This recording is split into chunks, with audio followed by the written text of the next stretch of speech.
quanto aos atrasados do INSS. Como funciona? Quando eu recebo? Quanto eu recebo? Como eu faço para receber? A gente vai enfrentar esse tema aqui hoje, levando em consideração que há duas situações em que você tem interesse em saber tudo isso, como recebe, quando recebe, como funciona, né? A situação administrativa e a situação judicial, tá? A administrativa é quando você conseguiu o benefício através do próprio INSS. Você entrou com um processo administrativo, você foi lá no INSS e falou, olha, eu estou precisando aqui me aposentar, eu estou precisando aqui de um auxílio-doença, eu estou precisando aqui de um BP, eu não sei. Mas você chegou lá dizendo para eles que estava precisando de um benefício e pediu para que ele fosse pago para você, né? O judicial, quando que é? É quando o INSS nega, o INSS fala, não, você não merece isso aqui, você é um sujeito que você tem que ir lá trabalhar, se vira. O que você faz? Você procura um advogado para entrar com um processo, né? Processo judicial na justiça, Muito bem. No caso em que é um processo administrativo, quais são as duas possibilidades? Você ganhar, né? Ganhar ou perder. Nas duas situações, esse processo vai rolar e você vai receber o que na sua casa? Uma carta, tá? Uma carta que a gente chama de carta de concessão, tá? Carta de concessão. Nessa carta de concessão vai estar escrito assim: Oi, fulano. Oi, fulano. Nós aqui do INSS, deferimos. O que significa a palavra deferimos? Significa que você ganhou o benefício, tá? Quando está escrito indeferimos, com in na frente, quer dizer que você não ganhou o benefício. Mas se tiver escrito assim, nós deferimos o benefício no valor X, quer dizer que você ganhou. E aí a própria carta vai dizer para você, o valor vai ser integrado no seu salário e fora isso você tem para receber o quê? Os atrasados, tá? Os retroativos. E a própria carta vai dizer para você quanto é esse retroativo, tá? Que é de acordo com o valor do benefício, por óbvio. E vai dizer em que banco você vai sacar, tá? Em que banco você vai sacar. E como você tem que fazer. Geralmente você vai até esse banco no qual você vai fazer o saque. Você vai levar seu RG e CPF, né? Algum documento com foto, pode ser a CNH, pode ser o novo RG que ele próprio tem foto, RG e CPF.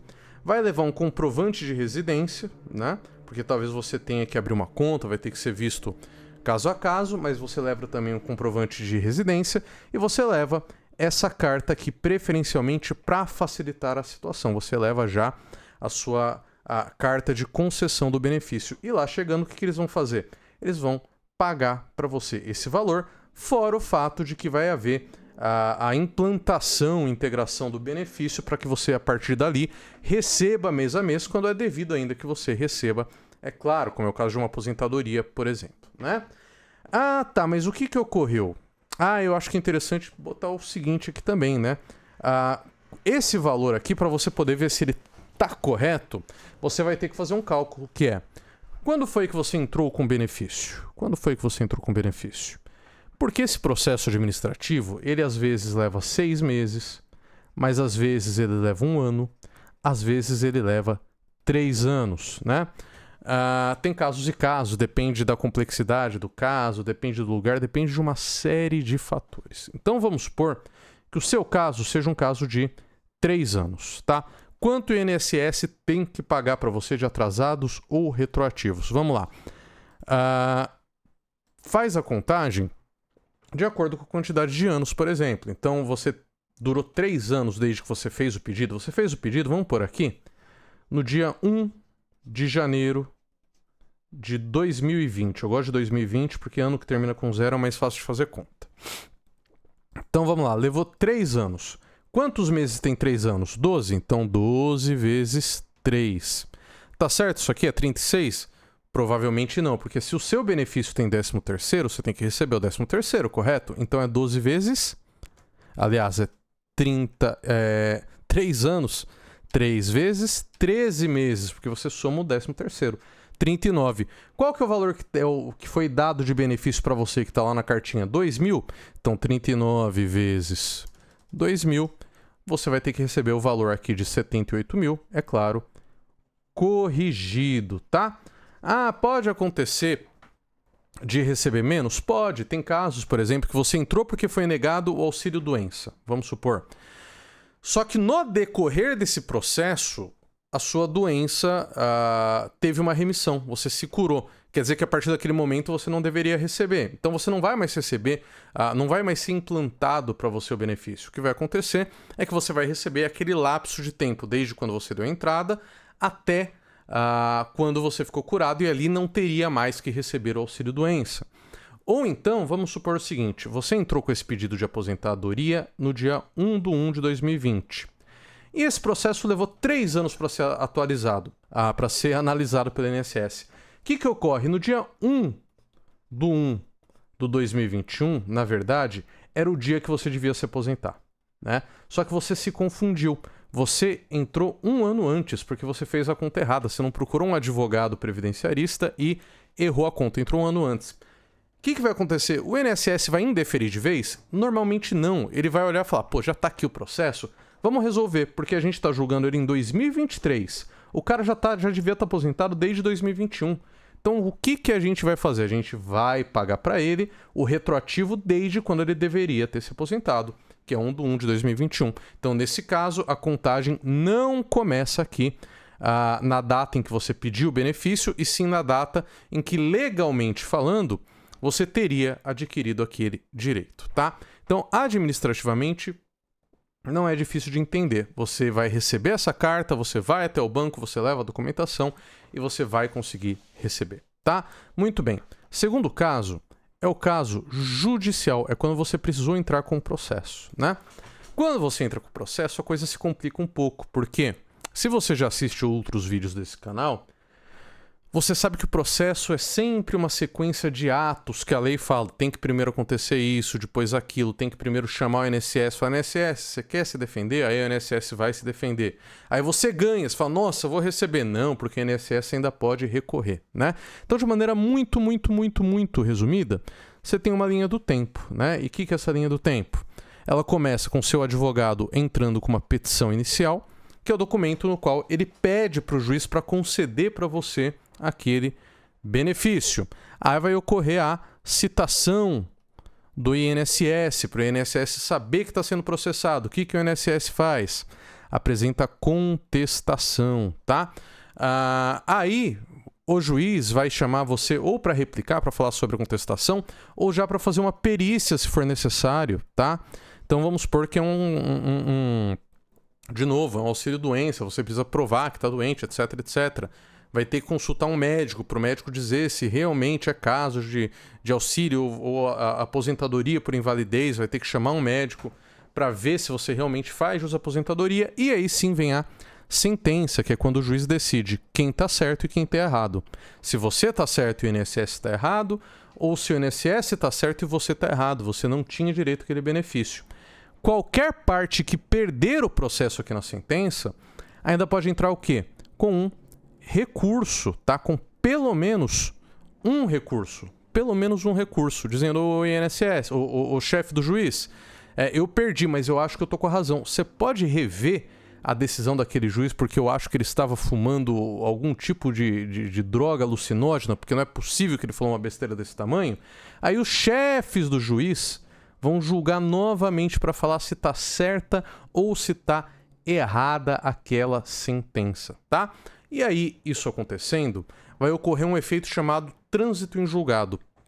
O que é o trânsito em julgado?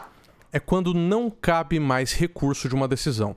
Seja porque nenhuma das partes recorreu no prazo que deveria recorrer, seja porque chegou no topo, porque todos os juízes que podiam julgar já julgaram, não tem mais o que mais ser visto. Aí vai entrar numa fase do processo que a gente chama de execução ou cumprimento de sentença, tá? Nessa fase de execução ou cumprimento de sentença, o que vai ser feito? Em primeiro lugar, Se ainda não foi implantado, vai mandar implantar o benefício, né? Vai mandar implantar o benefício. E vai calcular esses atrasados. Então vai ser calculado como? Da mesma maneira que a gente já conversou. Pegando desde a data em que foi feito o requerimento e não em que foi feito o requerimento para o INSS administrativamente, ou caso no processo também alguém perceba que, olha, quando foi feito o requerimento, ainda não era a hora, mas depois ocorreu, chegou o tempo em que a pessoa deveria ter recebido aquele benefício. Então, desde lá você vai calcular, desde quando você tinha o direito ou desde quando você fez o pedido no INSS, tá? E aí, feito esse cálculo, que a gente chama de liquidação, a gente vai pedir agora para o governo pagar a gente, né? Vai falar, ó, tá feito o cálculo, quero ser pago. E como funciona esse pagamento? Se tem duas maneiras, tá? Ou é por ERPV, né? Que é a requisição de pequeno valor, ou é pelo famigerado, pelo conhecido precatório, né? Se for por RPV, você vai receber em 60 dias, tá? E a gente sabe que acaba às vezes ultrapassando um pouco, mas o prazo é mais ou menos esse, 60 dias, algo em torno disso, né? Não precisa se preocupar que dificilmente vai demorar um ano, não vai acontecer. Então, 60 dias. Quando que você recebe em 60 dias? Quando você tem para receber até 60 salários mínimos de atrasado, tá? Mínimos de atrasado. Então, você vai pegar e vai fazer o quê? Vai calcular naquele ano.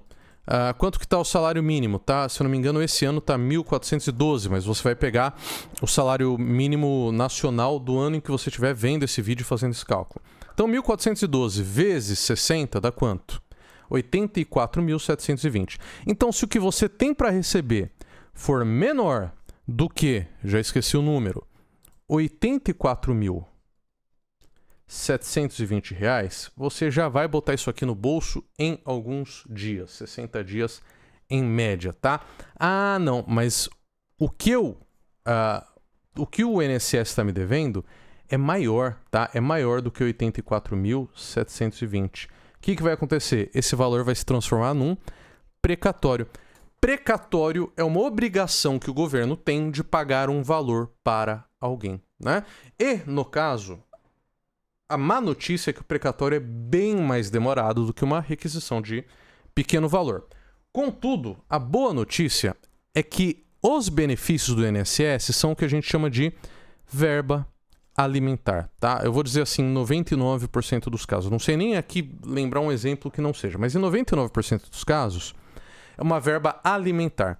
Então, por mais que você vai entrar para uma fila demorada para receber, essa fila é bem menos demorada do que a fila geral de precatórios. Por quê? O governo deve para um monte de gente por uma série de motivos. Deve por isso, deve por aquilo outro, deve porque desapropriou um sítio de alguém e fez reforma agrária. Tem 1000 motivos para o governo dever.